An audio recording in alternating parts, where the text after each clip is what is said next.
Good afternoon, everyone, and good afternoon, chaps. Adam, what colour was your arrow in game week 6? Oh, red. Not good. Not good. So, no, it's becoming a bit of a similar story. But fortunately, I've got 2 free transfers to turn it round. So I'll tell you the returns I had this week. This will be brief. I thought. Yeah. Well, I got 37 points. I saved a transfer. It started well with Nico Williams getting whether it was a penalty or not, he got an assist, so that was good. And then my other return was the player that everybody owns, was Haaland against Villa. And I must admit, I was pretty disappointed when he scored because it was Villa were playing well at the time. So yeah, it was it was a terrible game week. 37 points, one of my worst of all time. Yeah, it wasn't good. But I think a lot of people are in that position. I mean, I've got a fairly template team, so let's move on quickly. The cream will rise, Adam. Don't worry about that. With Rich still on holiday, we are joined this week by Fantasy Football Hub contributor, Twitter thread, and Spaces extraordinaire, Micah Richards' best friend, the wonderful Jan Batra. Jan, do you want to quickly introduce yourself and let us know what colour your arrow was? Yeah, well, pleasure to be here, guys. So like Fergie said, I do the Twitter Spaces over on Fantasy Football Hub for the deadline. Micah Richards joined me for the last few weeks, and I've also write articles for their site. My red arrow this week wasn't a great one. 35 points, very poor. I love how Adam says it was one of his worst game weeks ever, and then Jan has to come in and say, I scored less points than Adam's worst game week. Brilliant. Very similar to Adam. Started off really well with the Morgan Gibbs-White and Williams assist in the first half, and then from there it just went downhill and no one else returned apart from Haaland, who I didn't captain. How was your season been going in general? It looked like it was going okay prior to this game week.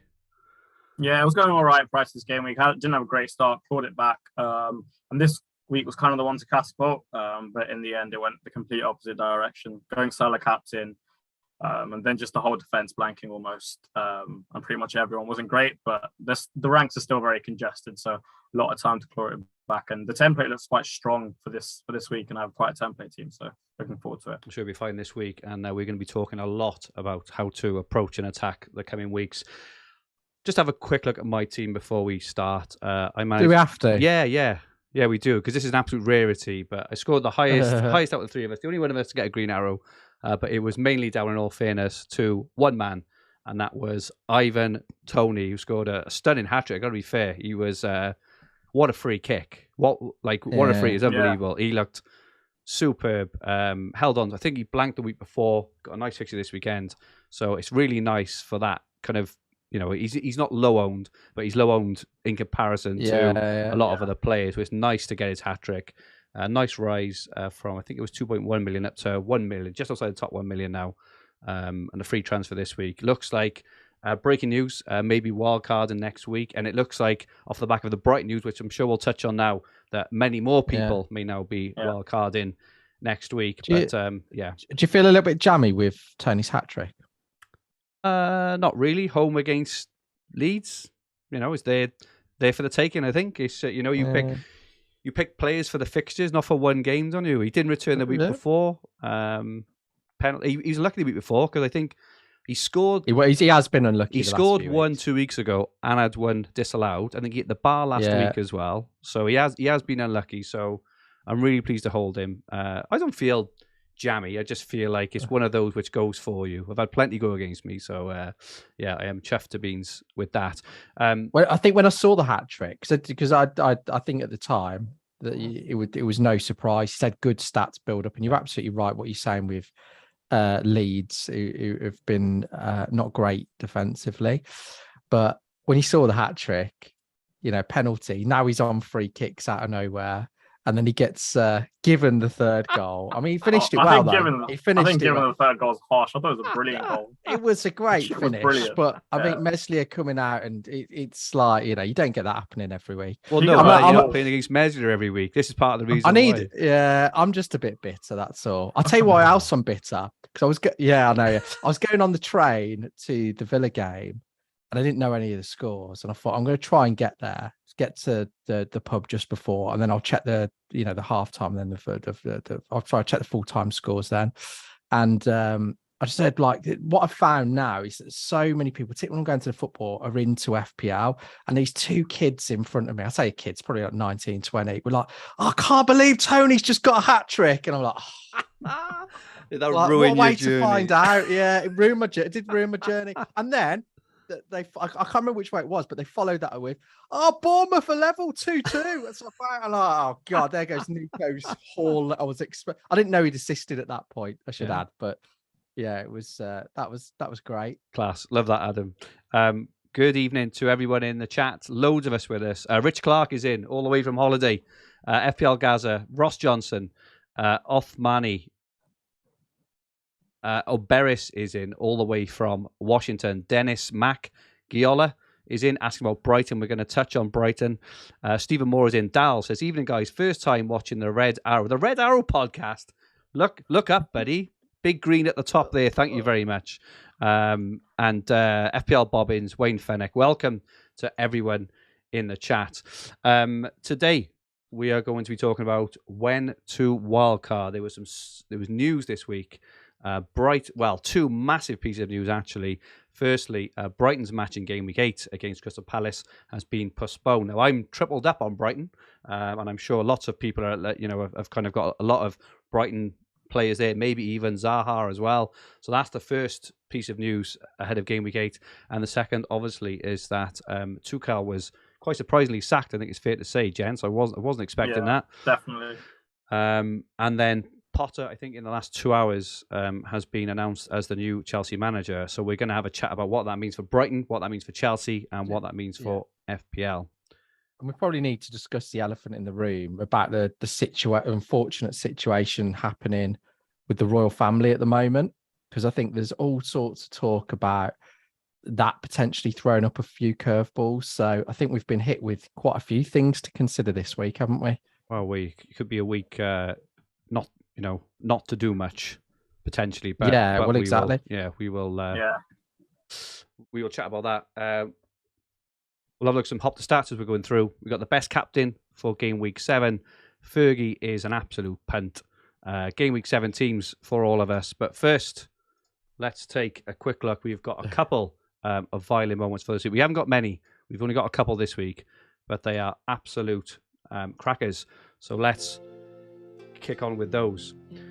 Firstly, and this is a follow-on from last week, believe it or not. This was Ryan Costello, who actually came in last week. If I can just remind you of what he did last week. He did a wild card for Game Week 4. Took out Haaland and Foden, if you remember. I think Haaland, 2 hat-tricks since, and Foden also got returns and replaced him with KDB and Tony, who did nothing. So he was absolutely fuming about that. So he was actually on here last week because of those, about taking out Haaland and Foden. But he's also back. He's back this week. And he's saying, can you believe it? I brought in Tony for Haaland. And you think, oh, well done, Ryan. You've got Tony's hat-trick this week. He says, well, you'd be wrong. I got rid of Tony before Game Week 6 to facilitate to bring Kane into the team. He says, that's 3 hat-tricks I've missed in the last 3 weeks, and I could have had them all if I had done nothing. That is absolutely sensational work there, Ryan. You're keeping us going, buddy. You are keeping us going. You're keeping this section going.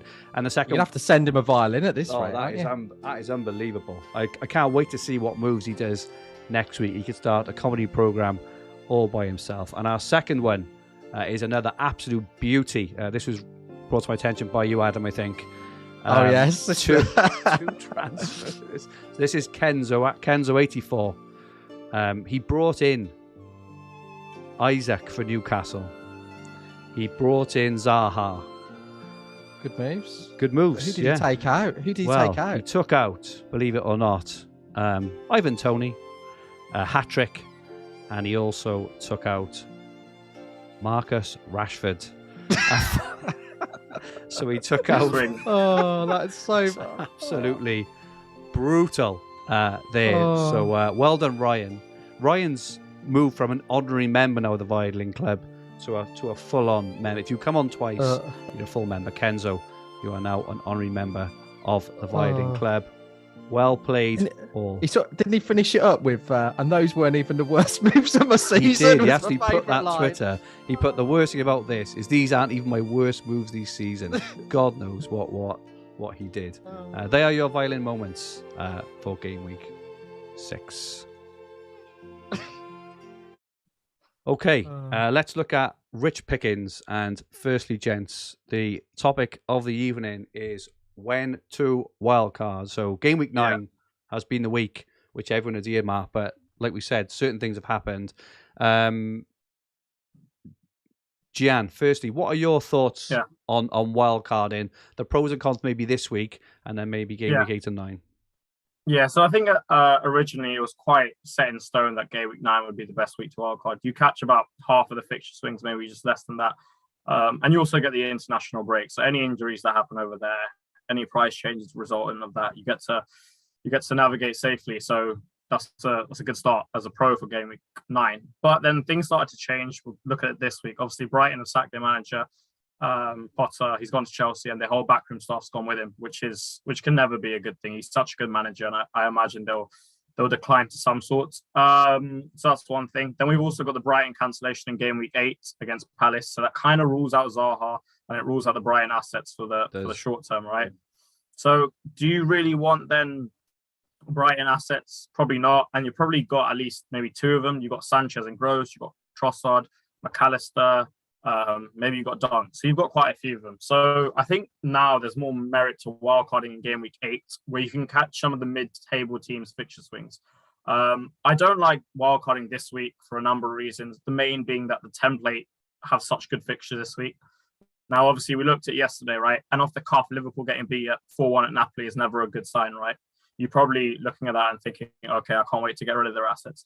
But if you looked at the second half, when Thiago came on, and the fact that Liverpool have had so many problems resulting of that left centre mid role, he really shored up the game.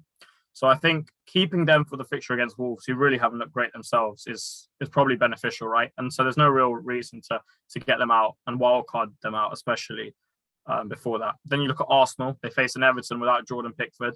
I saw a stat today that Everton have conceded a lot of shots on target, essentially, and Jordan Pickford's been the main reason they kept him out. Just look at the Liverpool game. So you probably want them there. So there's no real reason to wildcard this week. And then with Game Week 8, I quite like it, actually. I'm starting to prefer it to Game Week 9. You get to bring in Mitrovic. The only thing is now he has Chelsea, right? So you don't want him for that fixture. He can score, but you don't really want him for that fixture. You'd rather want him afterwards. So you can bring Mitrovic. You can bring in Tony. You can bring in the Chelsea boys as well, and then maybe bench a couple of them for this week. So I quite like that idea of wildcarding Game Week 8. Lovely job. And what are your thoughts on Game Week 9, which was obviously you go into the break. Are you favouring 8 over 9 now purely because of the Brighton and Chelsea news, or are you kind of erring towards 8 anyway?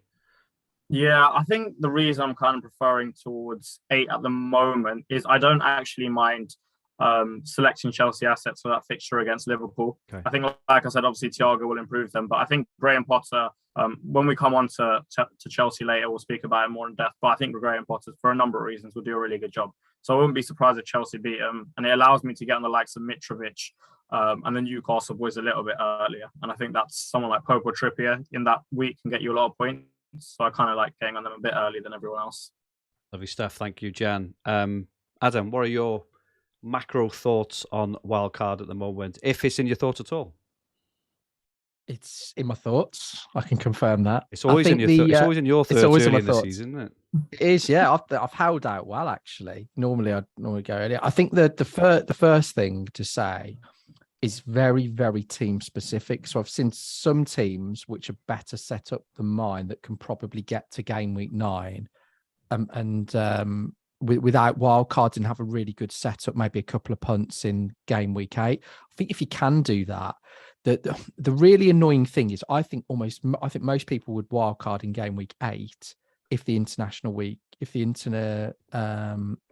national break was a week earlier.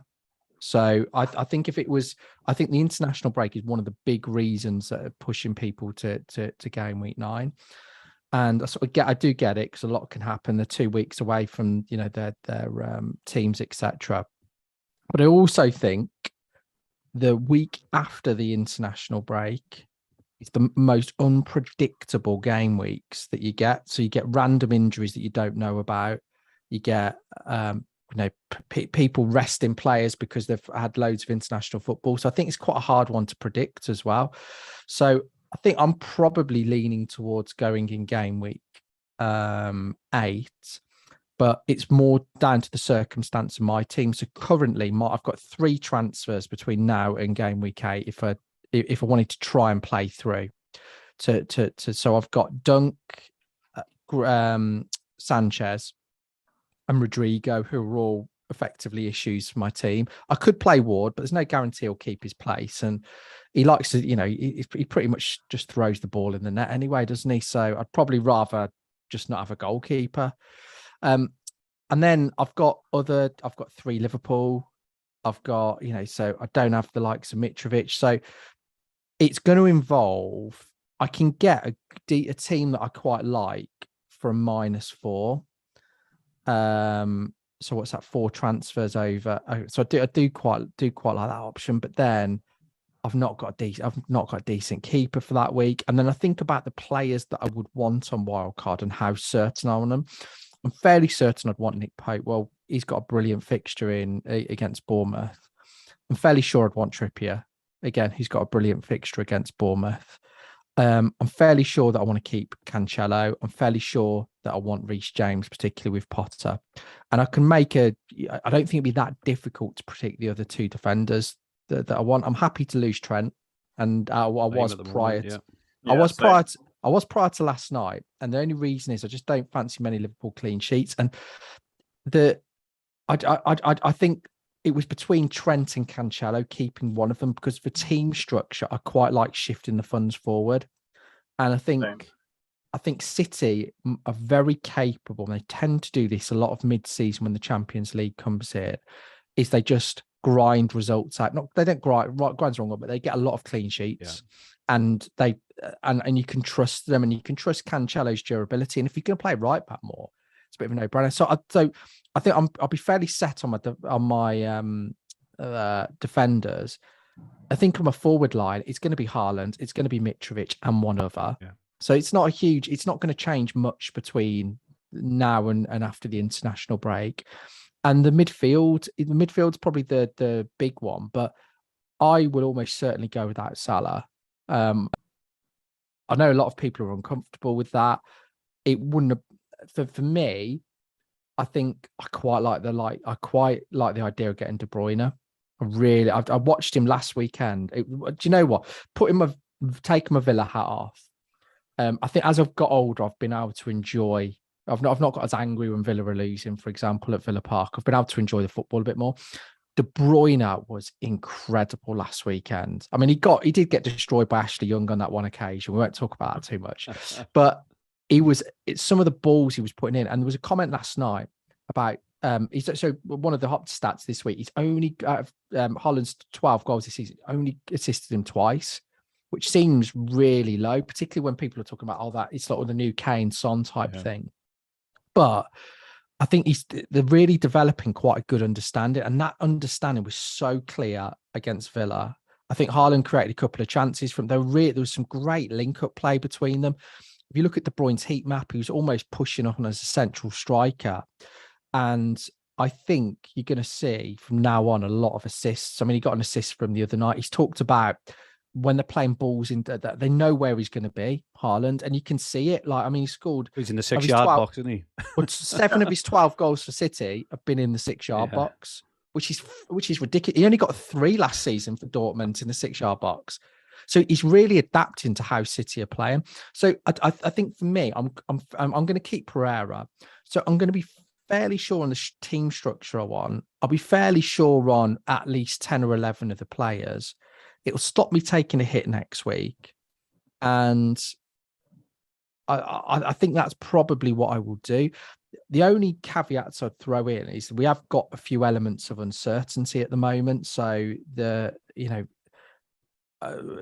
hopefully, you know, everything's okay with the Queen. But that does, you know, I think I have seen somewhere that if the worst does happen, there's going to be a game week postponed. So if you've pressed your wild, and bringing it up purely because if people have pressed their wildcard button, that is a thing that could happen. We had it all.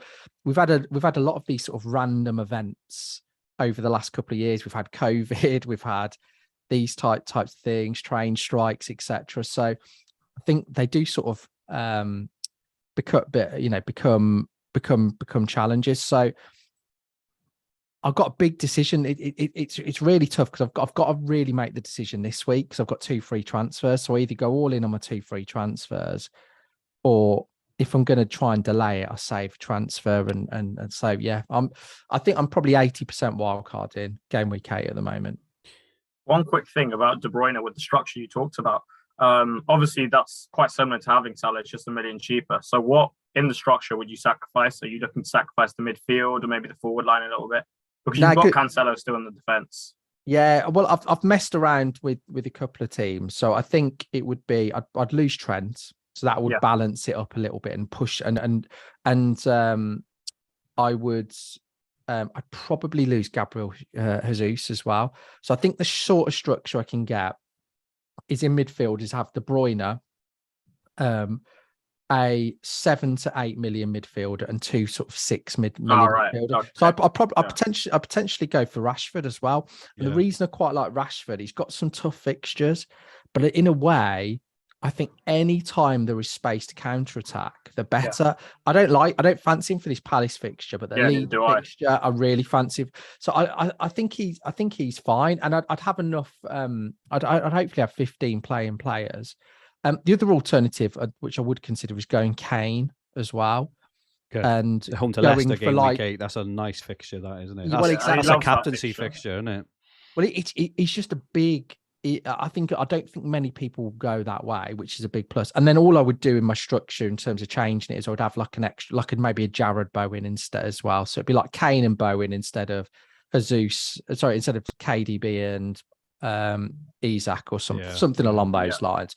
So that's I'm fairly settled with where I want to go. I think you made a really, really good point, Gian, about this week isn't a lot of the template players have got good fixtures. Arsenal, Liverpool, City are at home. You're not going to drop Haaland, and I think the way Cancelo plays in the week, midweek, definitely quite hard to drop. So I completely agree. And obviously, people have got Brighton players, have got Bournemouth. Even though Potter's gone, you're not going to worry too much about that fixture. So I think your summary was pretty much spot on. It's probably where I'm at the moment. Yeah, I completely agree. And in terms of players to target, so we've got an image up at the moment showing the total FPL points scored per team between game week 1 and 6. City are top, Brighton are second. We'll touch on Brighton next. Arsenal are third. Now Liverpool are fourth with 302 FPL points, but 109 of those were scored in the one match against Bournemouth. So if you took the average for that, Liverpool's FPL points would be around mid-table in this graphic, which kind of, backs up what we're talking about, maybe losing Salah, maybe losing Trent. Spurs are up there, expect them to still do well. Newcastle and Brentford also. Surprisingly, Wolves are up there as well. And Man United and Leeds are up there. What kind of players? You've mentioned a few players between you there. I like the sound of, you mentioned Rashford. I think Adam, you mentioned Isaac. I really like Isaac. Trippier, Pope, Ivan Toney, Harry Kane for game week 8. Jan, have you got any more players you've got your eye on the next kind of 5 or 6 game weeks? I've got a couple that are probably going slightly under the eye line. One particularly, and that's Bowen.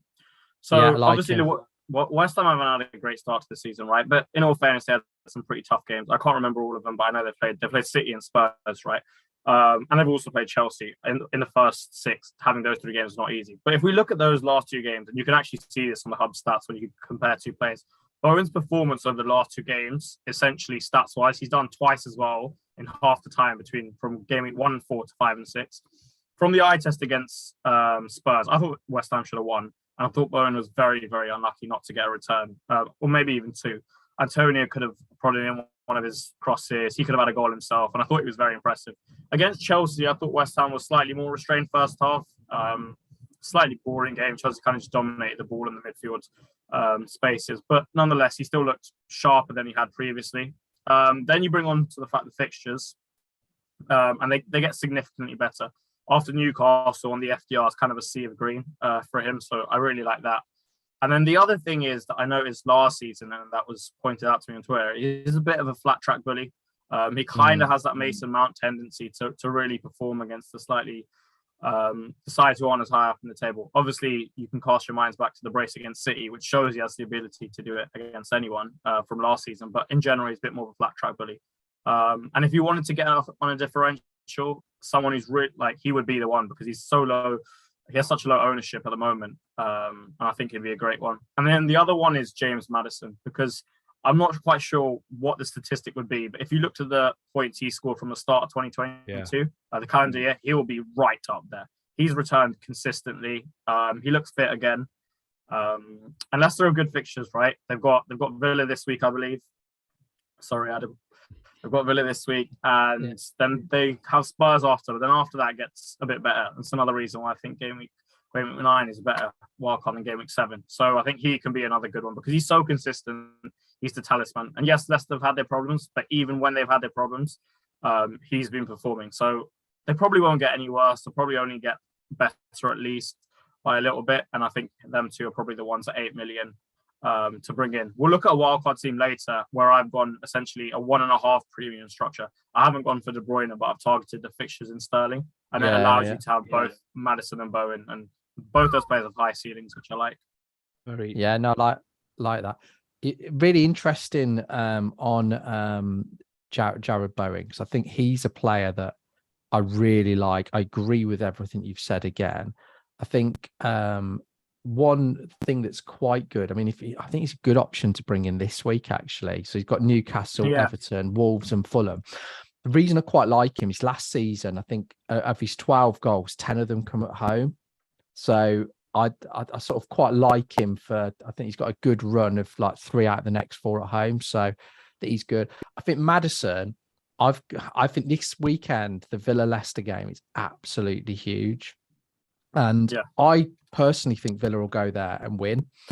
I think Leicester are in a really bad place at the moment. And I think the way Rodgers has been speaking, and there's been rumours that he's being paid off and it's sorted, but he just seems like he's trying to find a way out of the club. If I think he's waiting to go. I think I'm pretty sure he'd have fancied the Chelsea job. I mean, thank God he didn't get it. It's not good enough compared to Potter. I would have loved it if he'd have got it personally. No, I wouldn't. I wanted Potter for Villa, so that's scuppered those plans. But I think it's such a big game, and I just think the morale at Leicester. He's obviously really annoyed. He's had no money to spend. It's clear, and I think there's a good opportunity for Villa this weekend. And I think my only hesitance with Maddison is if a new manager comes in, or even if he doesn't, if they're still.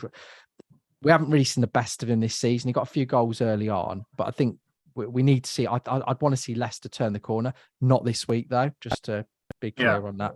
I think that's a good point, to be honest, because now I guess you can assess him over the next few games against Spurs and Villa. And if you want to bring him on at 9, that's a good point. Definitely a good point. Tell you what's exciting as well about a wild card in Game Week 8. I think there were periods last year, especially those wild carded early. Adam, and even those wildcarded a bit later, it was quite tough to when to choose to wildcard because there was no real obvious time to completely reshuffle your team. You're only making a couple of like minor alterations, whereas I look at the opportunity now, both in terms of players, form, and fixtures, and there is obviously maybe Haaland, Cancelo, Reece James, right? But other than that, I think it's a mass opportunity to completely reshuffle your team and get in players that are not kind of low owners in 1 or 2% owned, but even those that are 5, 10, 15% owned. FPL is such a hard game nowadays that even finding a differential at 15% can shoot you up the ranks, right? Well, if you like years ago, right, you could normally pick up Bowen now at like 2% owned. He's probably much higher than that, but I think the opportunity for Mitrovic, Rashford, Bowen, Maddison, Trippier to maybe, a kind of lesser degree, Pope, maybe Isaac, even Kane, his ownership is going to be fairly low considering he's going to have that amazing home game at Leicester. So I'm really excited, and I think we are all, we're all agreed that game week 8 is probably the best time to wildcard with the most upside. I think one point on Bowen, which we haven't mentioned, is if you look at game week 7, in fact, in line with what I've just said, game week 7 to 10, he's for players 9 million and below, he's top of the Fantasy Football Hub points predictor. So there we go. Good one. One point I want to bring up, because I think a lot of people in the chat are going to be thinking this, is given the national situation at the moment, we could be, so let's say we get through this weekend, there's going to be a lot of people that want to press their wild card on Saturday just after the deadline to catch price rises. But then there's also a real reality, and we don't know the full facts yet, but I think it's like, again, having seen all the comments today and reading some of the comments in the chat now, would that put you off pressing the wildcard button? Because there's a genuine possibility that at some point in the near future, and whether it's this week, next month, or hopefully not, it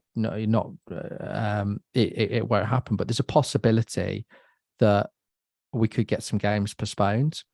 So you could end up, FPL won't refund a wildcard. Right. So you could end up as a book wasting your wildcard. So I think it is something to be mindful of. I know it's a bit of an awkward subject to talk about, but at the same time, we're doing a podcast where we've had COVID, we've had all of these different things. You do have to take them into account with your decision making, unfortunately. Yeah, so I think looking at it from the perspective of price changes, right? At the start of the season, especially, they were unbelievably volatile to levels we haven't seen before. And I think a few players in general were just getting frustrated that they had to make their move so early. I think as such, maybe this week in game week 7, they've slightly calmed down a bit. And for people who wanted to wildcard, let's say next week, just holding it until the last day. Yeah, you may miss out on maybe, let's say, 0.4 million in total, right? Players going up and down. But would you rather have 0.4 million in the bag extra and have one worse asset in your team, or have a wildcard? And the answer is probably a wildcard. So maybe just playing it slightly later and being slightly ignorant of the price rises in the week coming, and then just assessing from there, because you'll have far more information. And in general, that's more valuable than team value. Yeah, I agree. I think but I know there'll be some people that are thinking, do you know what, game week, we got through the game week 7 deadline, I'll press the button. The thing is, and it's not even like it's a normal time to press the button. It's because you're going straight into a break. So the team you pick won't actually play for like, what would it be, three elapsed weeks, which goodness knows what can happen. So I agree with Jan, and obviously it's a situation that is evolving. It sounds like it'll evolve kind of day on day, maybe even hour on hour. But I think I would err on the side of not pressing it immediately. As Jan said, I think you put it really nicely. Would you pay 0.4 million for a wild card? You absolutely would, right? So especially since there's not going to be any games for weeks and weeks. So I would personally hold off as well. Let's just have a quick chat about Brighton because they've been performing incredibly well. They have Bournemouth away this week in game week 7, which again is a really nice fixture. We know the game against Palace being called off. After that, they are away to Liverpool and do have Spurs and Brentford as well. So the fixtures toughen up as well. Is it pretty fair to say that after this week, it's probably a sell? Any thoughts? Yeah, I'd say 100% off this week. It's a sell. I believe you said Spurs and Liverpool after Palace, right? Yeah, so I think obviously game week 8 is an even Palace, it's a blank. So then to have a blank Spurs and Liverpool, and on top of that, you've lost your manager and your whole backroom staff, I imagine the dressing room will be quite unsettled, but quite unhappy as well, in the sense that they probably had a very good relationship with Potter, because you can't play that well without having a good relationship with your manager. So that'll be a big loss to them emotionally as well. So I don't imagine Brighton coming out all guns blazing. I think the Bournemouth fixture is the best one in the league, so you kind of have to keep it from there. Maybe a classic case of don't buy, don't sell, just hold and see what happens, and then go from there essentially. And I guess that's why we're so prompt, like thinking the wildcard's such a good strategy, because you can use them just to offload the Brighton assets in that week. Anything to add, Adam? No, I think because they've got Bournemouth, and Bournemouth have been, other than against, to be fair, they didn't even create loads against Forest. I think that fixture, it's just a natural. I think you give it this fixture, that they'd have been relatively set up for the Bournemouth game anyway, given the work that they've done at the start of the week, and so I don't think there'll be a huge difference in performance. It may galvanise the squad. Again, on the flip side, they could be completely demoralised. But I think the players, if you have Brighton players, you play them this weekend. Yeah, completely agree. And Adam, while you're there, just your thoughts on Chelsea. So away to Fulham on the weekend. That is a tough fixture. It probably reads as green on the fixture ticket, but that is a hard fixture nowadays. And then they have Liverpool and Palace straight after that as well. What are your thoughts on Potter, and what do you think it means kind of immediately for FPL and its, and Chelsea's assets? For me, immediately, I don't think it means too much, because I think there are better options, and I think the sensible thing to do is it will take him a few games to understand the players, to get his system set up, to So I don't think, for me, it, and you've seen at Brighton, he changed the system, he changed the players quite a bit. He'll want to get to know the players, I think. So I don't think it's an early go in and buy. I think the likes of Reece James will be good regardless. But from an attacking point of view, it's a team that, from an XG perspective and a chance creation perspective, haven't been great since the second part of last season. And there's still loads of question marks.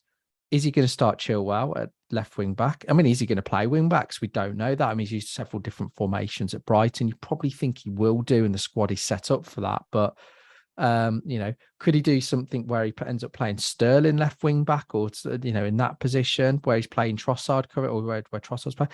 There's so many unknowns. What will happen with Aubameyang? Will there be a talisman emerge? Will Mason Mount, who you'd imagine would be quite favourable under Potter, what will happen with him? What position will he play as well? I mean, there's a really good article on The Athletic around how he's changed people's positions and understanding of the game and their thought process. So I think you just got to give it time, and I think you can, because Fulham this weekend, I don't think many people are rushing to buy Chelsea players this weekend.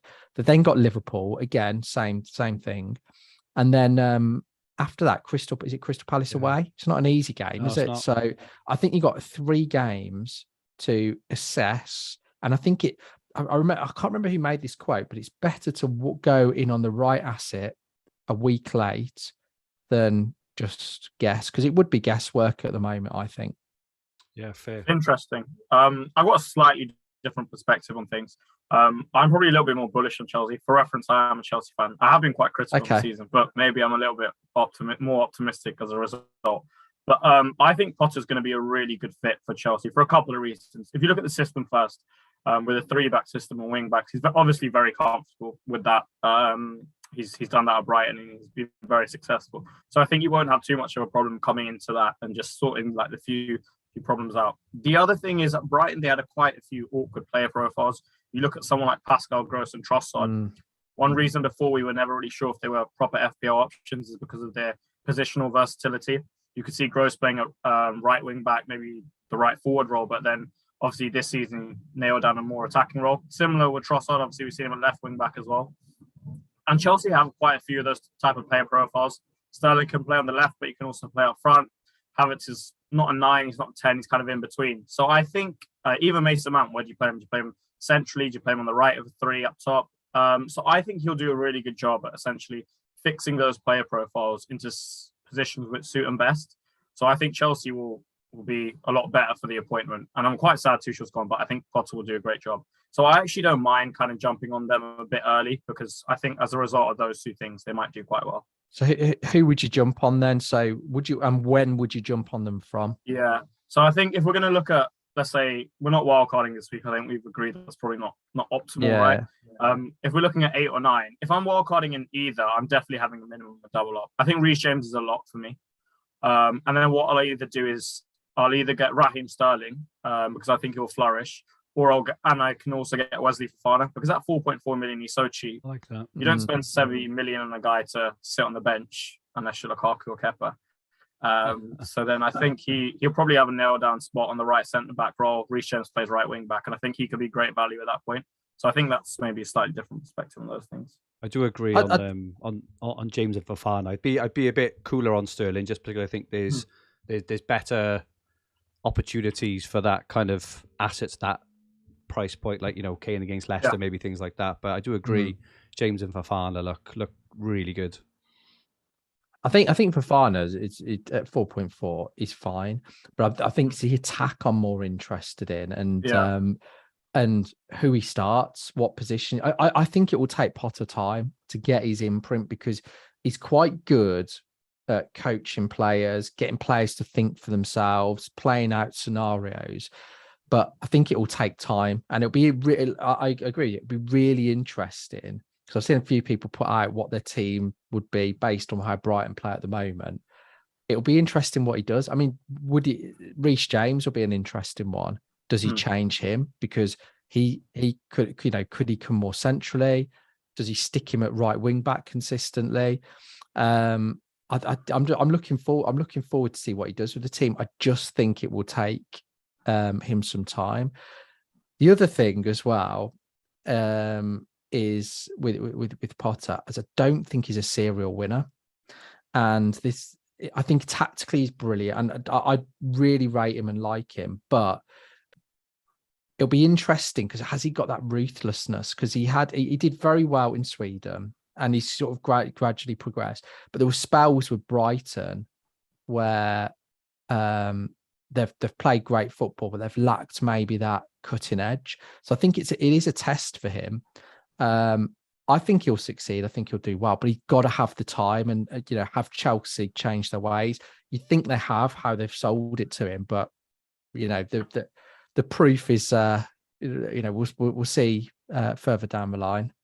Yeah, like you said, I think he's had a great career progression, and this is his first major job. Of course, it is. Yeah. Yeah, this will be his first exposure to Champions League football, and the club's focus on really being to win trophies. So I think we'll maybe give him the benefit of the doubt at the moment, see how he does do in these big situations. But yeah, it's definitely something to monitor. You're right. It's a new challenge for him as well, because he'll have, with all of the clubs he's had so far, he hasn't had to manage big egos and big player profiles. Yeah, and this is one of the big challenges, because it's all, I almost think, like, when you look at the different managerial jobs, you've got like the elite manager that goes from big club to big club to big club. You've got people tend to manage they get to a point in their career where they end up going for similar types of jobs. And the biggest challenge or one of the biggest challenges, as well as meeting expectations, is dealing with some of these higher profile players and egos. And I don't know the Chelsea squad personality. You'd think the likes of Mason Mount, Reece James, and all those guys are quite well grounded. But then Aubameyang has had history of being fairly challenging. It'll be interesting how he copes with that. I hope he's a success. I really do, because I think he seems very likable. He's football. I like his brand of football, but it is gonna take him time to get his own style over to the team. But there'll definitely be. I mean, I think we can be fairly confident there'll be some great assets for Chelsea this season as a result. Let's just touch on Liverpool as well. So we briefly touched on them earlier. So they have Wolves at home on the weekend, then away to Chelsea, home to Brighton, away to Arsenal, home to Man City. So they have a stinking run of fixtures after Wolves this week. Obviously, players like Salah, Trent, Robertson, Diaz, very popular, massive ownership. I mean, drop in Salah and Trent, even just a couple of weeks ago, especially after that Bournemouth win, would seem like absolute madness. But here we are, all three of us kind of looking to push the button potentially after the Wolves game. Jan, what are your thoughts on? So Adam's already said he's looking to sell Trent and probably Salah. Are you looking to do the same? Are you looking to go Liverpool-less? Yeah, I'm looking to do the same on the wild card. I think the reason being the fixtures just aren't there. Yeah. We'll slightly retract to Game Week 7 to start with. They've obviously got Wolves, right, who I don't think are great. And I think Liverpool, that's probably the worst you'll see Liverpool play against Napoli last night. They're not going to really, they should have conceded more. Honestly, it could have been 6 or 7. But one thing I don't think you'll see again is Joe Gomez starting. And respectfully, his performance has been really poor. And I think with Matip he came on at halftime. I think that'll secure things up. Konate hopefully coming back into fitness as another option to partner Van Dijk. So I think they'll improve in that sense. Thiago playing about 40 minutes, 30 minutes was great for Liverpool. They looked so much better with him in the side. So that's something which I think will secure up the defence, but then also help them on the attacking transition. So I think for Game Week 7 it's fine. But yeah, Game Week 8, I think the only way that you can keep him is if Salah... I think Trent is definitely a sell because I don't think they'll keep too many clean sheets. I think Trent's definitely a sell. I think with Salah, the only way you wouldn't sell him is if he goes parabolic against Wolves and then a decision gets put into your hands. But otherwise, I think you can kind of safely go without him because you don't really want him for Chelsea, Brighton, Arsenal, City, West Ham. No, same. What's your thoughts, Adam? I think there's one player I may keep, and that's Diaz. Potentially, because I think it'd be interesting if he starts the weekend. I think he will do because I think Liverpool need him to start. But he looks, I think at 8 million, he looks like quite good value, and I think he can do the sort of goals he scores. I think he can do something in any game. So he'd be the one that I'd be most likely to keep. I think Salah for me, irrespective of how he does this weekend. Haaland has changed the game. I am not moving away from captaining Haaland at any point soon. So therefore, 13 million for a player who's got tough fixtures, who I'm unlikely to captain. And out of form. It's as simple as that. And out of form, I can't make an argument for it. Something's not quite right. I expect him to score and still, do fairly well. But the problem is when you don't captain him, the reason he's always been fairly good value, and it's because you're looking at 13 million and you're getting the double points. So let's say you're getting 7 points each game week, you're returning 14 points for that 13 million. Well, if you're only getting, let's say he's a little bit off form, you're getting 6 points for that 13 million. It's better off invested elsewhere. There's be other players where you can maybe invest it in 2 players that have got more chance of returning. So it's an easy sell for me. I'll keep him this week. I must admit, I was tempted to keep Diaz and sell Salah this week. That did cross my mind, but I think it wouldn't be optimal selling ahead of Wolves at home. And I think the alternative, I was tempted to bring De Bruyne in, but I think Spurs obviously did well there last year at the Etihad, so it's probably not a sensible move. I think Spurs and Man City will again be some kind of. I think there'll be goals on both sides, like a 2-1 or a 2-2 or something. Yeah, so I agree. think there'll be a couple of goals either side. I just think with your comment on Diaz, I do get it, and he was the one I was looking at to potentially bring in on my wildcard last week because he just looks so dangerous. But I think if you are looking to bring in Diaz, who will, now Shots back, Nunes is back, Firmino's been playing well. I do think there's the chance that he will miss the odd game. I just think if you are going for Diaz at 8 million. Is it just not worth just going with Trent? But that's maybe a conversation for next week because it saves you money, guaranteed to play. Historically, a fantastic player, but I completely agree on Salah. I mean, it's just I just don't see the point. Even if he scores a goal or gets a return in each of those 4 or 5 games, if you're not captaining him, I don't think he's still not worth 30 million because of kind of what you do with the rest of your team. So agree with that. Jan, we've just got, so you've knocked up a wildcard draft for us. We touched on wildcards earlier. You have produced a draft for us on the My Team tool on Fantasy Football Hub for Game Week 7. So those looking this week for wildcard drafts. Yeah, I'll just get that up on my phone so I can run you through it. Yeah, okay. So looking at this, the one spot I want to talk about first is that Gabriel spot. The reason I had him instead of Fofana was simply because obviously Chelsea play Fulham, and I've already got Mitrovic starting, and then having double Chelsea defence kind of limits your ceiling one way or another. Yeah. So then I had Gabriel for this fixture for the Brentford one in game week 8 and Everton this week, but you can obviously switch out Fofana for him next week.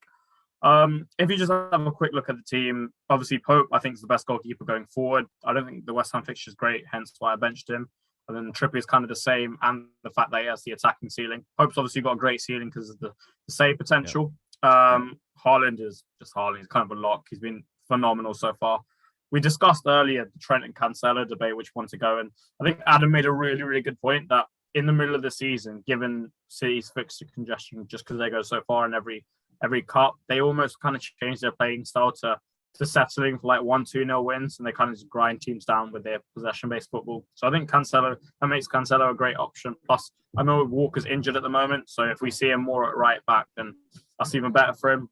What we're talking about Trent and Cancelo, I saw a stat yesterday, which I thought I'd just double check. But since game week 23 last season, so I think they played 13 last season. What's he played? So his last 19 games for Liverpool, he's only got 3 assists. Yeah, I saw that as well. Which really, that surprised me. That did. I thought he'd done. I know last season Robbo finished the season really, really strong, but yeah, I know everyone's. A lot of people seem very scared. You can't go without. I think for me, the way Liverpool are defending at the moment, and it might be different with Thiago back in the team, but he's injury prone, so it won't be long, or we'll be rested for matches. So I think the only thing with not having Trent over Diaz, for example, is it's easy to get to Diaz if you really want to. It's not easy to get back to Trent. And we say this season on season, and we know what it's like with a team like Liverpool. It only takes them sometimes 1 or 2 games. They flick a switch and suddenly they are on it again. Now, it's easy to get to Diaz. It's not easy to get to Trent. And I suppose that's the only thing I would maybe add in as well. But, we'll talk about this more next week when we're actually building our wildcard teams, which will be good. But it's fairly easy if you sell Cancelo, though. If you got if you wouldn't want to, would you? Well, it depends on your team structure. If you're going down the route of having 7 million-ish defender, I think there's logic, because the reality is, and it's probably only 2 transfers anyway, because you'd just be 1 downgrade in midfield, 1 upgrade in defence. So I don't see it as a huge thing personally. The only thing about Diaz is he kind of acts as a blocker to the 8 million mids, in the fact that you can't get another one, really. As in, it obviously depends on your structure. And you guys did put a seed of doubt into my mind about Sterling and maybe going for a 2 premium structure like Kane or De Bruyne instead. But if you have Diaz and Liverpool aren't really firing, then maybe that blocked Bowen or Maddison, and you'd want those 2 with the fixture slightly more. And then just to finish off on the wildcard team, I've gone for Martinelli over Rashford. You could go either way. And then Tony could be Isaac again, either way. I just like that. Tony has Southampton this week and Bournemouth in 2 weeks after that, which I like. So he gets 2 really good fixtures. And then one thing that we haven't really touched on is Neco Williams and Andreas Pereira. And the reason I kind of like having them in all your drafts is they're going to play pretty much every game, right? They both have genuine haul potential against the slightly worse sides in the league. So just having them in gives you high ceiling potentials if needed, and also just improves your structure so much. So I like having that kind of safety net with them. I completely agree, especially on Andreas, because he's got, genuine threat, and the fixtures are really, really good, as we mentioned for Mitrovic earlier. Really important question then, gents, which I'm sure we've all got on our lips, and those in the chat and listening are probably thinking about as well. If we are set on wildcarding for game week 8, it means this week we have the potential to have a bit of a wild card pick to finish off our first quarter of the season. I've got my Punt, which I'll put in a bit. I'm not sure I'll go with him specifically, but I do quite like him. But Adam first, what are your thoughts? Have you had any thoughts on who you would pick as a final pre-wild card pick to go big this weekend? Wow. All today, I've been looking at leads. I've been on the forums. I've been asking for fans' opinions. I really like the Forest fixture. I quite like I quite like going into a Monday night. We're having a player as well, so I thought it was fun. And then we get, the new. It does make me concerned that something could happen over the weekend, and that game's off. So that does throw a bit of a spanner in the works. But having looked at it, assuming I was going for a lead, so the two players I really like for this weekend from Leeds, I really like. Is it Sinistera? Yeah. So what I like about him, he's got the X factor. He's clearly the Rafinha replacement. He had very, very good stats in terms of goals and assists last season. 3 goals in 3 and an assist as well. His minutes have been managed because he's not been fit enough. So, hopefully he's had a week, so he should see more minutes. But then they've also got Harrison and Aronson as well. So there's 2 other price points. I think Harrison's been the most creative and been on a lot of set pieces. Aronson seems to really suit Jesse Marsh's way of playing with it, and he sort of gets into some really, really good positions. So I like all 3 of those, and I'll see Jesse Marsh's press conference first, but I think that's a good way to go. What the player that is coming at top. So I reached out.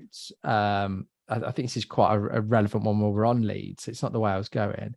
But I don't know. Do you know Sertalp, who does FPL optimise?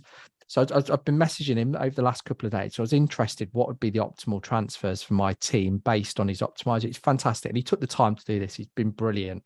So I want to give him a big shout out. But the player that came back, it was almost like sell Cancelo, sell take money out of your defence or midfield to bring in Bamford, because I've got 2 free transfers. So it really likes Bamford this week. Whether he's fit or not, because that's the concern. But I think I like the Leeds players. And then the other one, because I've considered taking out Luis Diaz this week, Luis Diaz and Rodrigo to the Leeds player. Yes, I'm terrible at pronouncing those. I might get the next one right, and Saka. Because I thought Saka against United last week was electric. He just looked really on it. And with Pickford out, a home game, he's not starting tonight either. I think Martinelli is, but he's not starting. So I quite like that as well. So they're the ones that I've been excited about. There's been loads where Rashford, I don't think it's the right fixture, because I'm sort of looking for like a 6-7 million midfielder. I think there's plenty of strikers, but I can't quite make a striker work without losing a player that I don't really want to lose this week. What about you guys? Who are you guys interested? Yeah, so you actually stole one of mine. I had 2. One was sorry. Sorry. I think without Pickford, and he did look really sharp against United, and I think he's progressively looked better. I think at the start of the season, maybe he was playing a slightly different role. Arsenal's structure was quite asymmetrical in terms that Martinelli would be far higher up on the left side than Saka was on the right. So I think he's grown more into a slightly attacking role as Ben White's got more comfortable covering more space in that right back role. So I think he's certainly one that could do well this week. And the other was actually a striker, and it's Darwin Núñez. He obviously hasn't had too many minutes recently, so he'll be quite fit following his suspension and substitution appearances. And I really just don't think Wolves are that good. So I think he could have quite some joy with his game this week. And I know you said you don't like essentially going off the strikers, but say you had someone like Isaac who you could wildcard back in next week. I don't think this West Ham fixture is great for them, so I think maybe if you could stretch somehow with 2 free transfers, Darwin Núñez might not be a bad shout this week. Nice, I like that. I would chuck in Leon Bailey, I think, way to Leicester. Yes. I know you mentioned them earlier, Adam. 4.7 million now. Sold. I think I sold him last week or the week before, but what a fantastic goal against Man City. He's just a live wire. I wish Gerrard would just pull his head out of his backside and just play him. Just give him a run of games. So I would say him. I also like the Brentford players. I know we kind of had a bit of a laugh last week because my punt 2 weeks ago, Gian's, as you know, was Johan Visser, and he's since scored 2 goals in 3 games. Twice, so he's looked good, but obviously in Bournemouth, if you don't have Tony for 1 week could be a really good hit there as well. So I probably think those 2. Just that unfortunately the Queen's died. So sorry to be yeah, I wasn't going to mention it, but they've just popped up on Twitter. So yeah, it's been announced. So wow, well, rest in peace. It's quite it's horrible, isn't it? Puts a lot into perspective. So sorry, I feel like I've disrupted the podcast with that news. No, I think we should definitely send him our best wishes. And blimey, incredibly sad. What a moment! It's like I'm in shock. I'm in shock. I'm in complete shock. It's one of those things which, well, all our ages as well. The Queen has just been around on a massive part of our life ever since we've been born, all we've ever known. Yeah. So exactly. It's I forgot where we were now, but I don't know what to. I'm genuinely like don't know how to respond. Just wasn't expecting to, even though it was probably not looking good. You just don't expect to see it, do you? So okay, let's just do the final couple of sessions of wrap up, guys, because I don't know about you, but I'm not not really feeling FPL at this moment in time. Thanks, right. Just in terms of captaincy, then it's probably fair to say we're all on Haaland, I think. Any kind of argument against Haaland? No, I think he's perma captain for the foreseeable. I am on him at the moment. I'm really tempted to give Salah one more week, though. I just clawed those points back. I'm really tempted. Don't do it. I'm on Haaland at the moment. I switched last night. I wouldn't be surprised if I switch back.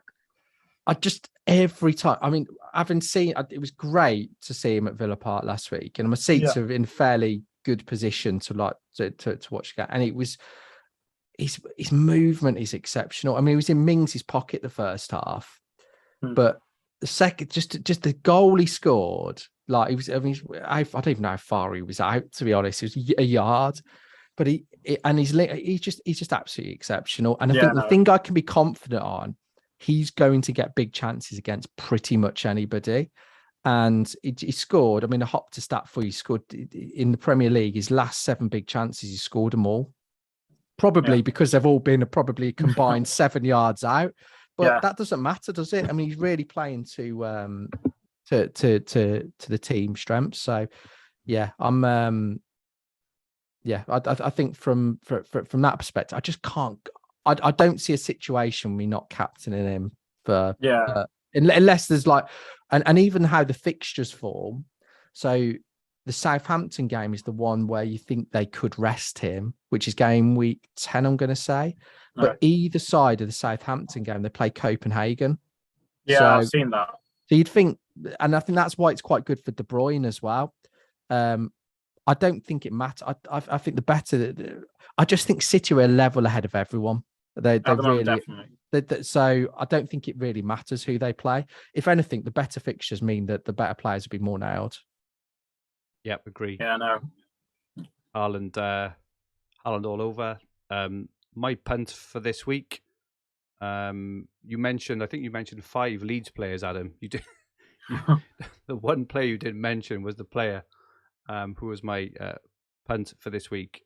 So this guy has taken a play. Well, he started the last 2 games. Last week, his stats: 6 shots, 3 on target, 3 in the box, as an XG of 1.1. Yeah, 4.9 million. Mark Rocker is the only other player you didn't mention from the Leeds midfield. But that's my punt for this week. Jan, do you just want to quickly run through your team for the coming game week and your plans? Yeah, so this week I'm still holding my free transfer. I haven't used it yet. I'm looking to take out Ilkay Gundogan against Spurs. I think a lot of stuff is kind of going through Haaland now, so I think I'll probably take him out. I was initially on Trossard, but the Brighton news has kind of made me go off that. I still haven't decided who I'm going to use my free transfer on, and I imagine that'll be a very late decision. I think I'll let the games go through tonight and kind of assess maybe Friday night. And then a few things. I've got Gabriel from Arsenal, the triple up, which I really like. I've got the 2 Liverpool boys, which I really like for this week, and then the standard template with Reece James and the City boys. So I'm very happy with my team this week. I think hopefully it should do well, unlike last week. And then at the moment, I'm buying on Haaland, but maybe switch back to Salah for one more go. Yep, looking good, buddy. Adam, do you want to touch on your team and your plans?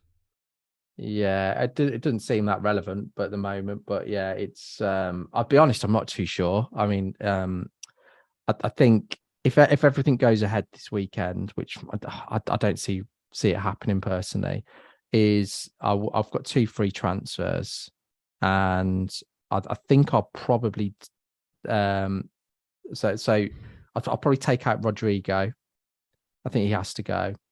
And then I'll bring in a Leeds midfielder. So I've got the exact money to bring in Sinistera, but I could also bring in Saka for Diaz, possibly. I want to use the second free transfer from Wildcard in next week. I think that the reason, so I'll try and get the most expected value I can from a team. The alternative I could do is I could take Dunk out and bring an Arsenal defender in. Which doesn't get much, but it's using a second free transfer because I've got Sanchez anyway, so it sort of covers me on that. And then do instead of bringing in Sinistera, I could bring in Harrison. So I've got a few options, but we'll wait and see.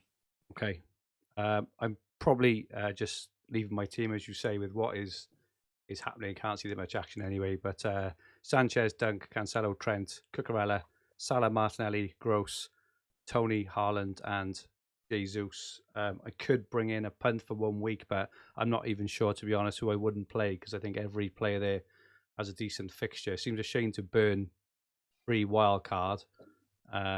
If there's any news on any of them not playing, one of the Leeds boys, as you say. I may even go for Rocker, actually, because because I really like this stats. If I can get to Sinistera, maybe. But the game against Chelsea, he played very well. I know it was a few weeks ago, but he did play very well against Chelsea. Yep. We're just going to skip the FCAs and the competition this week, and I think we'll wrap up there, gents, if that's okay, because as you say, FPL doesn't seem incredibly relevant at the moment. Jan, thank you so much for joining us. Apologies that this is your debut on Green Arrow, and this once in a lifetime thing is just kind of happened halfway through it. But thank you so much for coming on. Thank you. Amazing insight as usual, Jan. I'm one of your big fans, so it's amazing to have you on. Where can people find you, Jan? They can find me on Twitter at FPL_GMBatra. I do threads on there, right, for the hub, and I've also been posting spaces for the hub, an hour pre-deadline, which is live streamed. And we've had a lot of great guests in there. Some of our own, like Abdul and Heisenberg, and we've also had Micah Richards. We have about 3,000 people normally, I think, tune in. So yeah, it's great. Lovely stuff. Thank you, Jan. Adam, thank you as usual. You're not here next week, is that right? No, I've got a coaching course next week, so yeah. So you're going to send us your wildcard draft beforehand, if that's all right. I shall. As long as everything goes ahead as normal. But thank you so much, of course, as usual, Adam, for coming on. Thank you to everyone in the chat. Apologies for the last kind of 5 or 10 minutes. Obviously, a bit in shock at the news, not really sure kind of how to react or respond. But just thought best to carry on a little bit and finish early so we can go and all kind of gather our thoughts. But if the games go ahead on the weekend, best of luck, everyone, for game week 7. We'll be back next week potentially with a wildcard special. Looking ahead to game week 8. Rich will be back next week as well. We hope you all have a great game week 7, and may all your arrows be green. Goodbye for now.